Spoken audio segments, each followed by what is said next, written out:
Hey there, this is Charles, and welcome back to the Mindfully Masculine podcast. In this episode, Dan and I will continue to review and discuss Self-Care for Men by Garrett Muntz. We're kicking off a few episodes on the topic of hair care, and in this one, we'll talk about some of the products and compounds that you may want to look for and the ones you may want to avoid when it comes to taking care of those lovely locks.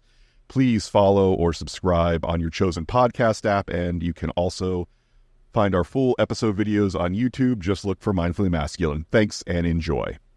Good afternoon, Charles. Hello again, Dan. We are great. How are you? I'm well. Excellent. Yeah, we're going to skip our usual long, indulgent introductions so that we can hammer through this episode on, well, we're going to start the whole part of this book about hair and how to take care of your hair. But before we do that, you wanted to share something about some feedback from one of our listeners that you received. Yeah, my buddy Jay from New Jersey, he mentioned to me on a call, we were catching up the other day, and he mentioned that when we were talking about unconditional love, that the example I was using was not exactly accurate in terms of a parent not loving their child anymore because they've committed murder, or a pet that they've loved for many years attacks somebody, bites their kid or whatever, and now they don't love them. And it's not like a light switch that gets turned on and off. And he's got a lot of firsthand experience and knowledge with the type of work that he does. Yeah. And he made some good points. And then, as we were talking before, you made some excellent points that it's still unconditional. Because we're only good and mine are excellent. I like that. Yeah, but right. And it's another level that I didn't think about. The examples that I was using was not really accurate for why unconditional love doesn't exist. But why don't you enlighten us in terms of what you had just said before we had technical glitches? Yeah, basically my take on it is that many things can be a condition under which you love someone. And one of those things that can be a condition is the fact that you've got an existing relationship with that person. And we're rolling this back to a month or two ago where we were talking about Chris Rock's stand-up routine where men don't get unconditional love like women and children and dogs get unconditional love. And I said, no, women and children and dogs don't get unconditional love either. If love was truly unconditional, then I would love every child, and I would love every dog, and I would love every woman, and be willing to sacrifice my own well-being for theirs. Yep. And that's simply not true. I will sacrifice my well-being for the woman I love, the children I love, the pet that I love. But that's a condition. That's because I've chosen to have and foster a relationship with that woman, child, or dog, and they mean something to me. Therefore, I'm willing to put my own needs aside to meet their needs. Yeah. But if it was unconditional, you could apply it across the board to straight. Yeah. Just the benefit of being a dog means correct. You get my love with no condition. Yeah, and that's the fallacy that I think he was hitting on. That doesn't. Women, children, dogs get this, and as men, we don't. And a little bit of boo-hoo, we should get this too. No, we shouldn't, because they don't get it either. Yeah, and I think that's where Chris Rock was being specific enough, right? So our own dogs, women, children, our partners or spouses, right? Once that condition has been established, that it is part of our life and our world, at that point, I think the love can be unconditional for them after that's been established. But a stray dog off the street who doesn't belong to anybody isn't getting unconditional love, right? And even the woman in my life is not getting unconditional sacrifice from me. She's getting it as long as she maintains the conditions. She starts telling me, hey, I've taken on this new hobby of sleeping with your friends. Then the unconditional love that Chris Rock's complaining about ain't there anymore. With women, I think that's the case. But if it's your flesh and blood, right? Your parent, your child, what do you think about that? That's a good question. I would say that there could be some values that a kid of mine adopts and decides to live their life based on. Somebody might go straight to, if your son's gay, that's not what I'm talking about. If I have a kid that makes some basically decisions along the lines of human life that doesn't serve me, isn't worth anything, whether that's assaulting people, raping people, murdering people, targeting people based on their ethnicity, anything like really like that, then it's like, oh man, I'm not going to cross the street for this kid anymore. Yeah. So I think what I was thinking was that the unconditional love doesn't exist in any capacity, but that's not exactly accurate. So those are some, what you just gave as an example, a situation where it wouldn't exist.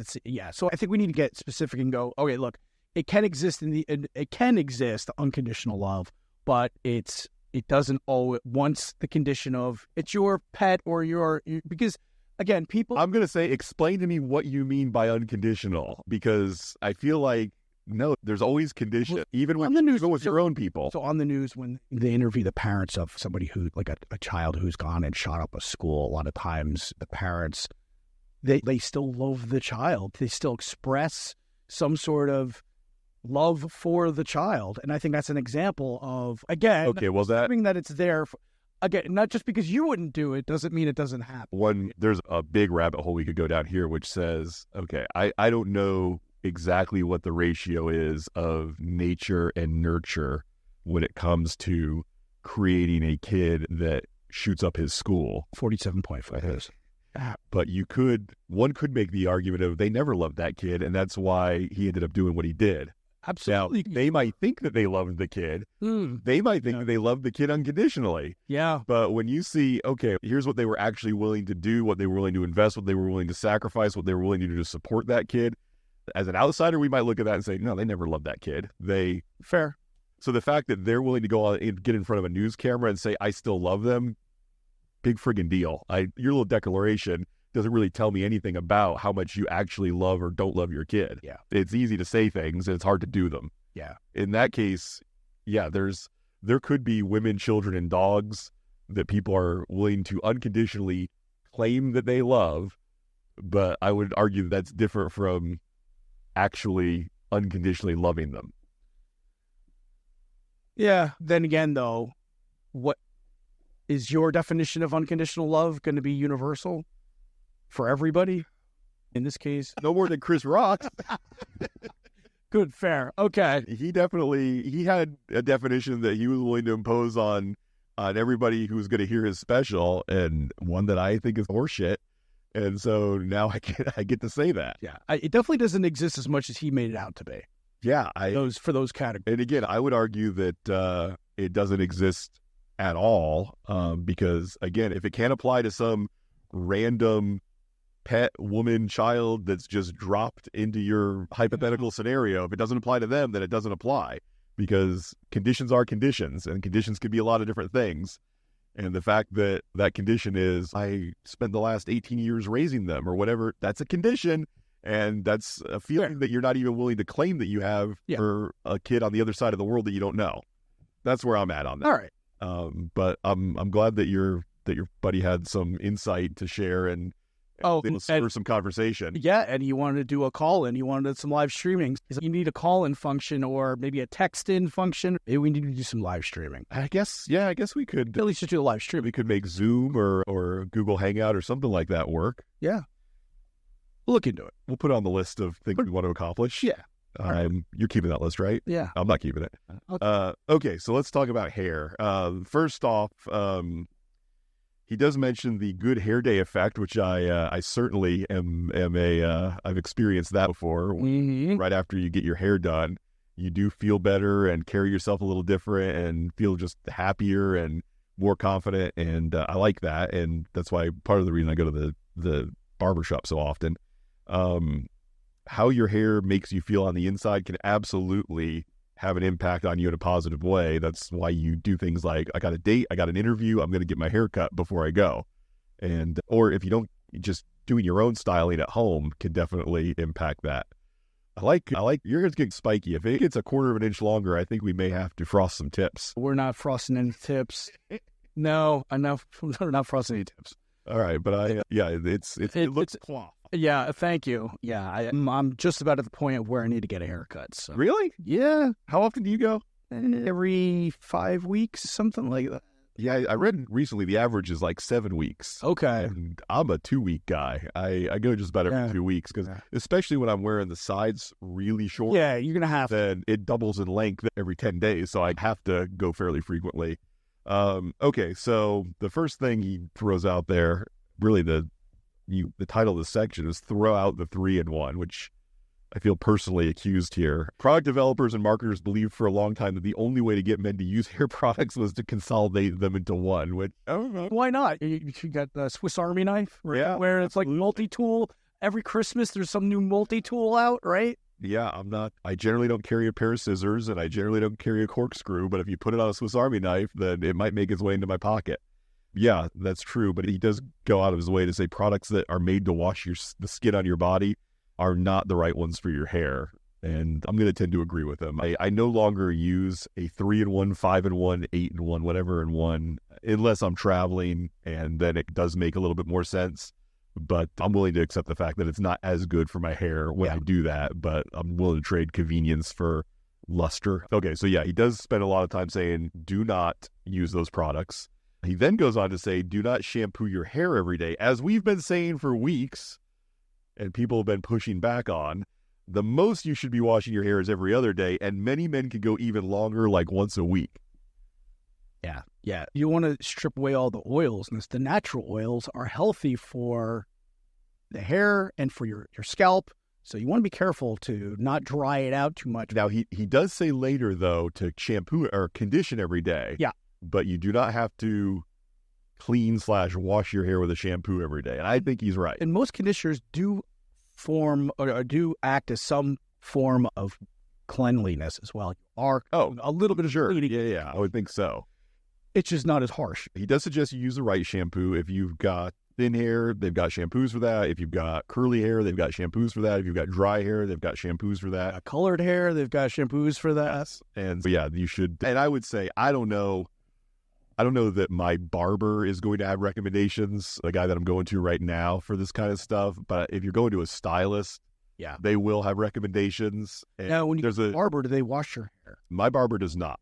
Okay, so I don't know if that's common. I don't think it is. I think when I used to go, barbers don't wash the hair where stylists do. I go to Sport Clips and a lot of the great clips, so like they will wash your hair as well. And so they might be a better resource. People actually are shampooing hair might be a better resource for information. I would agree with that. The only thing that worries me a little bit is what are the odds that their recommendation is going to line up with whatever sales promotion is happening. So that being said, take it with a grain of salt for whatever selling products they're selling in the shop. But you also have to remember that if the products didn't really work that well, the national franchise would not necessarily be putting them into the stores if they didn't work, they didn't sell. And a stylist that wants an ongoing relationship with you is not going to only factor in, I get 10% commission instead of 5% commission on this particular thing.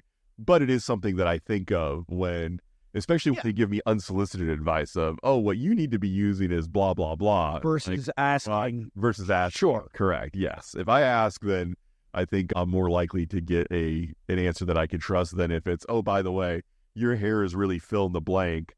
This happens to be on sale right now, so you should buy it. Okay.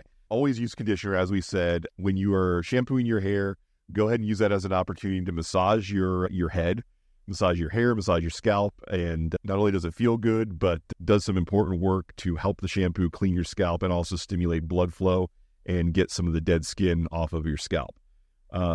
He says to use a scalp scrub, which I didn't even know was a thing until I read this. I had never heard of a scalp scrub before either. So yeah, obviously neither of us have ever used a scalp scrub.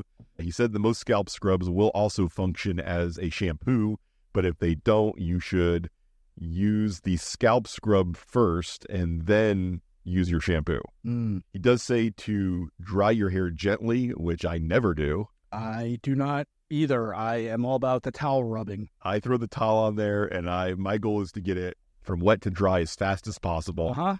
And so it's good time for this. I just go pat dry. Yeah, I just go crazy on it. And he does say that your hair can be more sensitive after you've shampooed and conditioned it, or certainly shampooed it. And so that damage can happen by doing what we both do. Yes. It's what I learned as well. All right, then he gets into some fill-in-the-blank free options that you might see on your shampoo, or certainly on some shampoo. I'm working under the assumption that my shampoos probably have all of these things? Because I don't remember them saying that they were free of any of them. Yeah, it'll definitely be on the bottle if it's free of these things. Yeah, you would think so, because they're not going to leave that marketing space exactly unexploited, right? Let me talk about, I use Head and Shoulders because I get a dry scalp frequently, not to the point where I can't wear black clothes because they'll just be covered in what looks like a mix of powdered sugar and probably cocaine. I don't know what cocaine looks like. Delicious. Okay. Thank you, Dan. Letting that out. No, we won't. So I use, basically they have Head and Shoulders that they sell as this is gentle enough to use every day. And they have other Head and Shoulders that is, this is medical grade, super strong Head and Shoulders. Yeah. And one comes in a white bottle and one comes in a dark blue bottle. And I alternate between the two of them. Okay. Yeah. Yeah, I get a little bit of a dry scalp too. And what my hairdresser recommended was a leave-in moisturizer, or leave-in conditioner, I should say. Okay. I use a little bit of that, and that's helped reduce a little bit of my flaking and my dry scalp. I just rub that in real.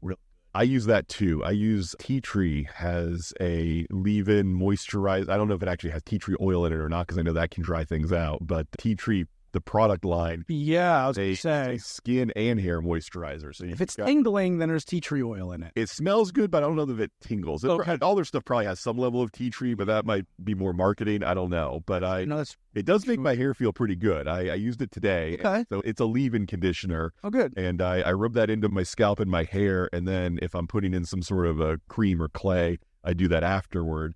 And again, I try to minimize the number of competing scents. And ideally, I use stuff that doesn't have any scent. I think the Head and Shoulders, I don't think they make a fragrance-free, but I'll check. If they do, I would rather use that, but I've not been able to find one so far. The dark blue Head and Shoulders, that is the strongest stuff that they make, it has a very medicinal smell to it, which I don't know if that is because of a fragrance or that's because that's just what it smells like. Mm-hmm. But yeah, if I could find a fragrance-free version, that would be my preference. Yeah, sulfate-free. Sulfate is what makes stuff lather up. If it's got, generally people expect their shampoo to get really lathery. So it may use sulfates to do that. Something to think about too is if you're using like a sulfate-free conditioner or, shampoo, or even a soap doesn't have sulfate and it's not like lathering up, usually what happens, I found, is the first time you use it, the first round, that's what is taking most of the oil and everything out of your hair, and that will stop stuff from foaming up. Rinse it, wash it again with the kit, and it'll soap up a little bit more. And I feel like, yeah, all right, you now have that. If you really want that soaping up experience, right, that lathering up experience, try that with a sulfate-free soap or shampoo. Okay, that's a good tip. Paraben-free. Generally, grooming products, we're going to have preservatives in them because they last on the shelf. They sit on the shelf for months sometimes, and they need to. So they're going to have something in there to preserve chemicals that have been put together and bonded together. Now, parabens are a kind of preservative. Recently, it says they've come under fire because some believe they're linked to cancer, but the medical evidence to support this has not been found. So one time he's willing to use that disclaimer in this whole book. Yeah. There's a lot of the medical evidence to support this has not been found statements in this book, but this is the first one.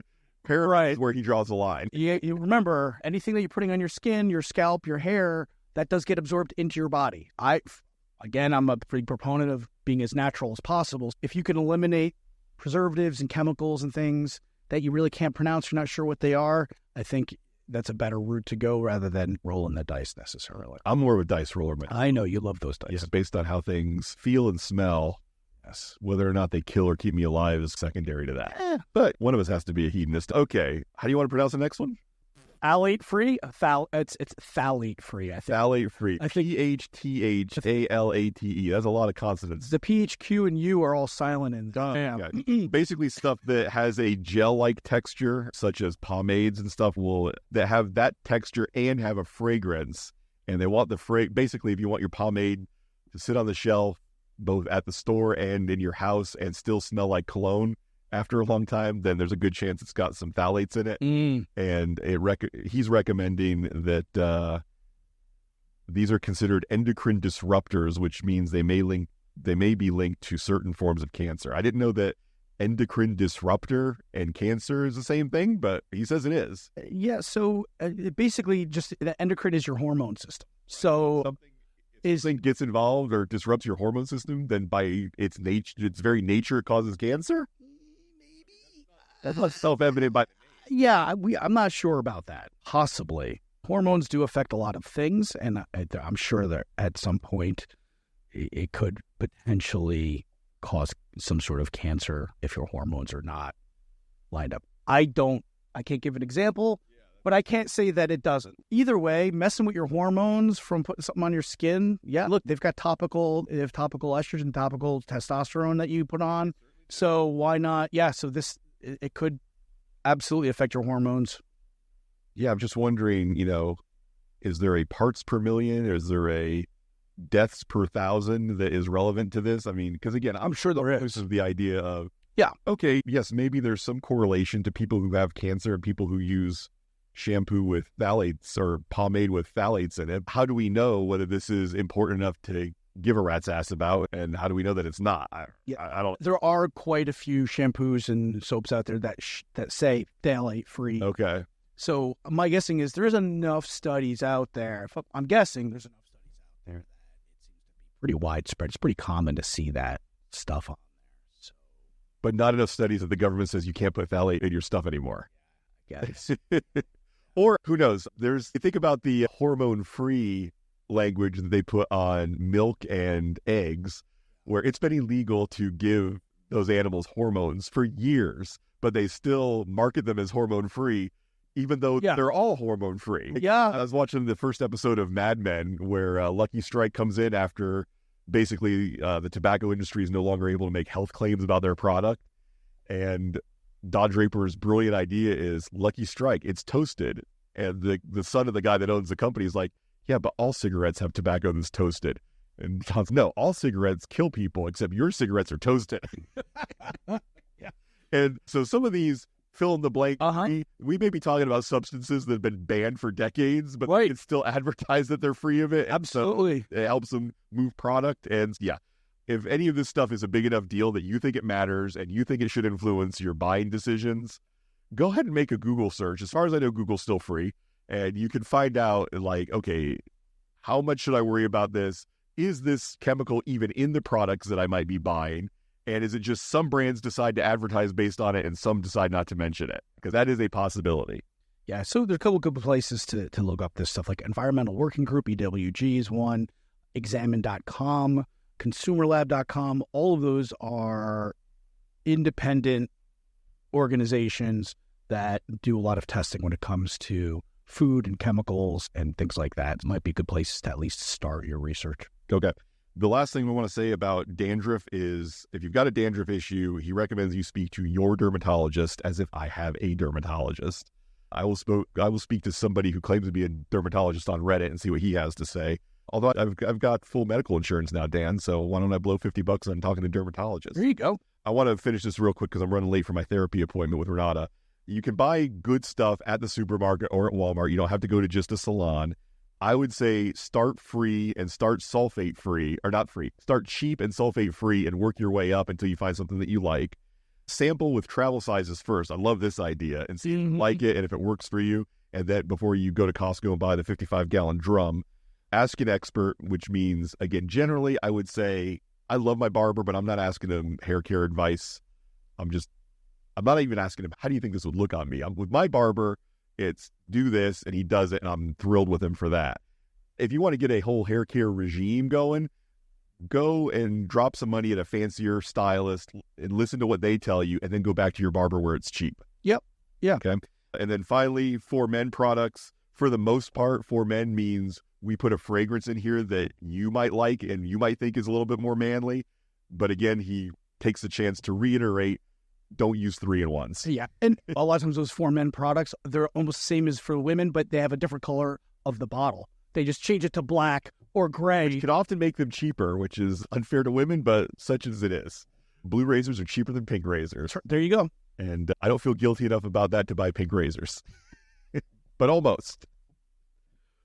All right, Dan, thank you very much. I will talk to you later, and I will jump on and hopefully be slightly mentally healthier in the next 50 minutes. All right, we'll talk soon. All right, bye.